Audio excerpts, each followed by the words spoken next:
انہوں نے پاکستان ختم کرنے کے لیے ایک پورا گیم پلان تیار کیا اسرائیل نے اور بھارت نے. ٹھیک ہے. کوئی بھی ملک کوئی بھی ریاست جو ہوتی ہے نا وہ بیسیکلی 4 پلرز کے اوپر کھڑی ہوتی ہے. وہ پلرز کون سے ہوتے ہیں جس کی وجہ سے وہ ریاست اپنے ایک دوسرے کے اندر یونائٹ ہوتی ہے, وہ قوم بنتی ہے. وہ پلر کون سے ہوتے ہیں؟ وہ ایک سب سے بنیادی پلر ہوتا ہے ان کا سوشل سسٹم, ان کا کلچر کی بنیاد پہ وہ ریاست پوری کی پوری کھڑی ہوتی ہے. ایک پلر ہوتا ہے. دوسرا پلر ہمارا تھا ریلیجن, جو بنیادی پلر تھا, جس کی بنیاد کے اوپر لا الہ الا اللہ محمد رسول اللہ کی بنیاد کے اوپر اور آقا صلی اللہ علیہ وسلم کے اوپر جان نچھاور کرنے والے عشق کی بنیاد پہ یہ ملک واضح وجود میں آیا اور اس کے اوپر کھڑا تھا. تیسرا پلر ہوتا ہے پولیٹیکل سسٹم, قانون, ادارے, یہ سارا. اور چوتھا سسٹم ہوتا ہے اس کی ریاست کی سپورٹس, جو کہ ایک بہت بڑا, میں بہت سارے لوگ آپ کے سننے والے اس بات پہ حیران ہوں گے کہ سپورٹس اتنا کیسے مطلب پلر ہو سکتا ہے. ابھی کس طرح ان چاروں پلرز کو تباہ کیا گیا, کس طرح ہٹ کیا گیا, ہمارے کلچر کو تباہ کیا گیا. کس طرح آپ کو یاد ہوگا کہ پورے کا پورا بھارتی میڈیا اور بھارتی فلم انڈسٹری کا کتنا ڈیپ انفلوئنس 90s میں 2000 میں پاکستان کے اوپر آیا. Exactly, I still remember the dramas. Yes, hats off to those جنہوں نے فائنلی ریئلائز کیا اس تھریٹ کو اور بھارتی فلموں کا بین کر دیا. اور یہ جو ممبئی حملہ تھا, ممبئی حملہ اس میں 2008 کا وہ بار بار ہماری آج ڈسکشن میں آئے گا. 2008 وہ ایک ایسا فالس فلیگ تھا جس نے بھارت کو تو جو ایکسپوز کرنا تھا, پاکستان کے لیے بہت بڑا آئی اوپنر تھا. اچھا, اس کے بعد یہ کلچرل ہمارے میلے ختم ہو گئے, ہمارے فیسٹیولز ختم ہو گئے, بسنت ختم کرا دی گئی, سب کچھ وہ کلچر ہی ہمارا جو ہے نا وہ تبدیل کر دیا گیا.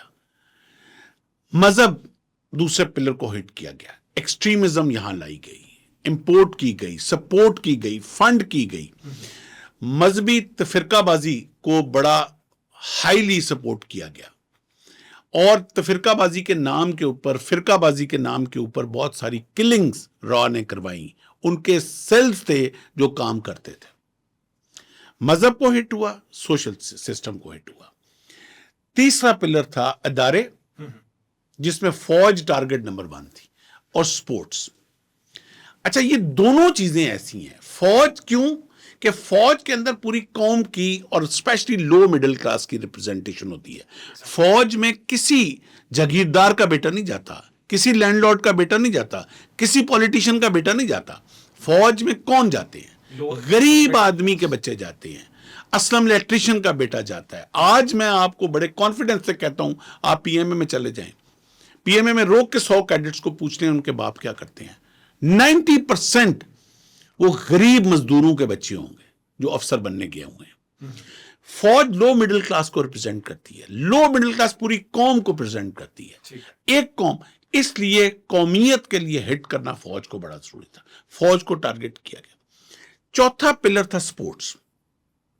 سپورٹس کو اتنی خوبصورتی سے ہٹ کیا گیا کہ اب سپورٹس کا کیوں اس میں ضروری ہے. سپورٹس وہ ہمارے پنجابی میں کہتے ہیں کہ خوشی غمی سانجھی ہو جاتی ہے. سپورٹس ایک ایسی چیز ہے جس پہ پوری قوم کی خوشی غمی سانجھی ہو جاتی ہے. چاہے کوئی کشمیری ہے, چاہے کوئی پنجابی ہے, سندھی ہے, پٹھان ہے, بلوچی ہے, گلگت کا. جب افریدی چھکا مارتا تھا پوری قوم خوش ہوتی تھی, اور جب افریدی آؤٹ ہوتا تھا پوری قوم اکٹھی غمگین ہوتی تھی. یہ واحد کام تھا کرکٹ جس سے پوری قوم اکٹھی خوش ہوتی تھی اور پوری قوم اکٹھی غمگین ہوتی تھی. دشمن کو یہ وارہ نہیں کھاتا تھا. اس کے لیے پورا ایک گیم پلان کیا گیا کہ پاکستان سے کرکٹ ختم کی جائے. اور اس سے پہلے جس طرح آپ نے بتایا کہ 3 پلرز کو ہٹ کر دیا گیا, 3 پلرز کو ٹارگٹ کیا گیا. کرکٹ جو تھی نا ہماری قوم کی روح تھی, اس کے لیے پورا پلان تیار کیا گیا. اس کے لیے ہمارے جو کی پلیئرز تھے, جو بڑے شائننگ سٹارز تھے, ان کو ایک بڑے پلان کے تحت لندن میں کرپشن میں انوالو کرایا گیا.